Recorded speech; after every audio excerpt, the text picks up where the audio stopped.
If you are a new real estate agent looking to join a brokerage, then you are probably wondering how to pick the right one. In this video, I'm going to share some tips and advice on how to help you make an informed decision and choose the right one.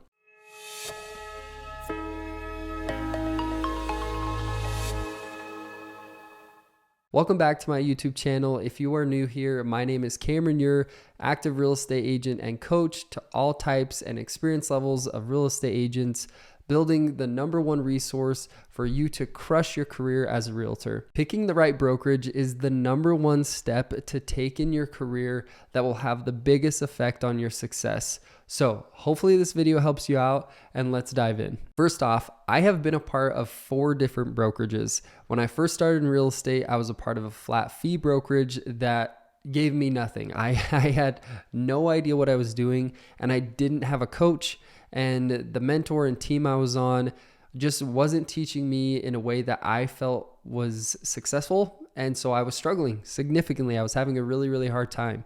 And so the second brokerage I joined was due to joining a team that I wanted to be a part of. I wanted to learn their methods and learn the sales skills that they were teaching, but I was making no money. I was taking home, I think, less than 30% of every single commission. And that is not a way to build a real estate business. You have to be making money because it's hard enough as a real estate agent. The third brokerage was awesome. I enjoyed my time there for the season I was there. And now the fourth brokerage, I actually just joined. So this is my announcement. I have recently joined Fathom Realty, and I could not be more excited. And I'm going to walk you through the steps I took to make my decision, and at the end, I'll tell you why I changed and help answer any of your questions. So tip #1 is research online. The first step to picking the right brokerage is to research online. And this seems self-explanatory, but there are so many brokerages out there that you may not even know about. Look for brokerages in your area and check out their websites before making any calls or reaching out. Look at their history, look at the services they offer, and the team of agents that they currently have. You can also read online reviews from agents who have previously worked there, and this can give you a good idea of their reputation in the industry. The reason to not yet reach out, I'll talk about a little bit later, but you'll be able to gain a bunch of information so you can compare and contrast and kind of build a portfolio of options that you have in front of you. Now, tip #2 is consider their commission split. One of the most important factors to consider when choosing a brokerage is their commission split. You got to make that money, and if your split is trash, you won't be making any money. Your split is the percentage of commission you'll earn on each transaction. Look for a brokerage that offers a fair split and that aligns with your financial goals.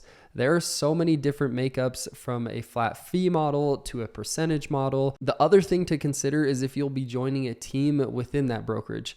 I personally was at a brokerage that was taking a percentage. Then I was paying a team split, and I was coming home with not even close to what I should have been earning. Like I said earlier, it was like under 30%. So don't be like me and get convinced into a model like this. There are better ways, I promise, which leads me into the next tip. Tip #3 is look for training and support. Another important factor to consider is the training and support the brokerage offers. As a new agent, you'll need guidance and support to help you succeed. I personally look at this in 2 ways. A broker who can provide support when asked technical, challenging questions is an absolute must. This is non-negotiable. You have to have this.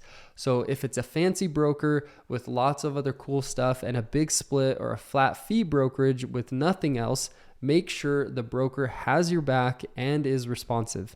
The rest of it doesn't really matter unless it is important to you. Some agents love the community, the atmosphere, and the trainings, but here's why I believe a smaller fee brokerage is actually better.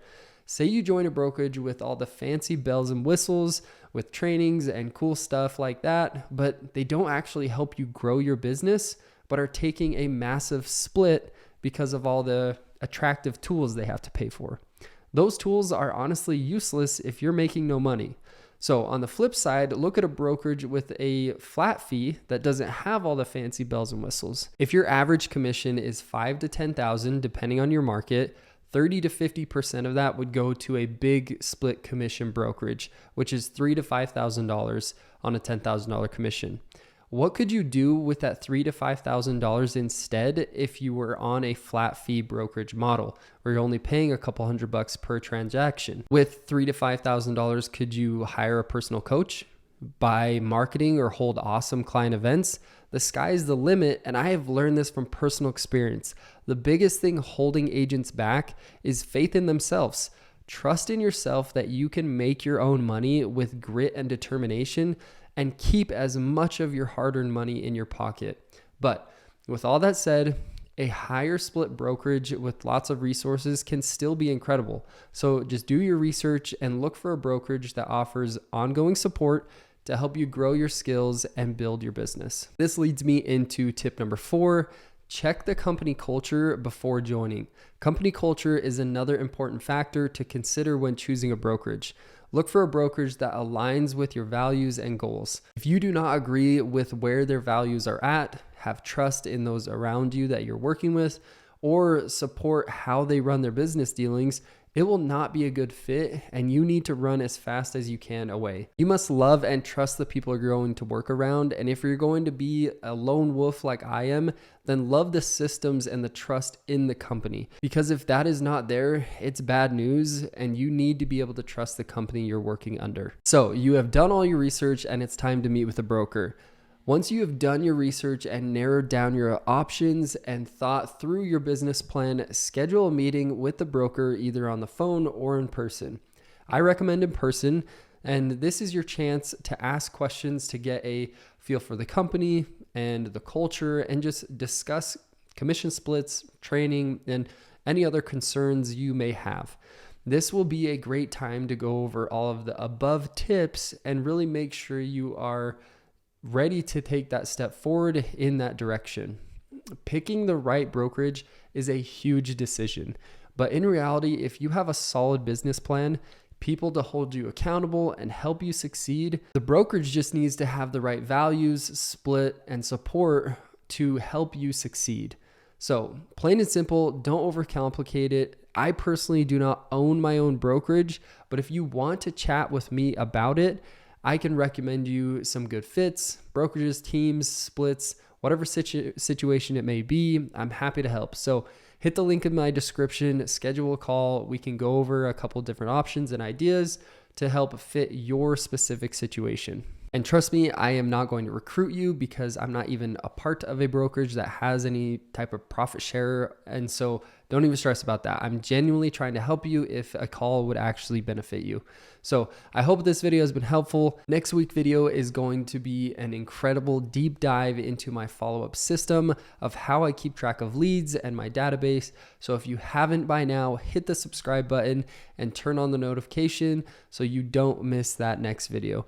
Thanks so much, and I'll catch you in the next video.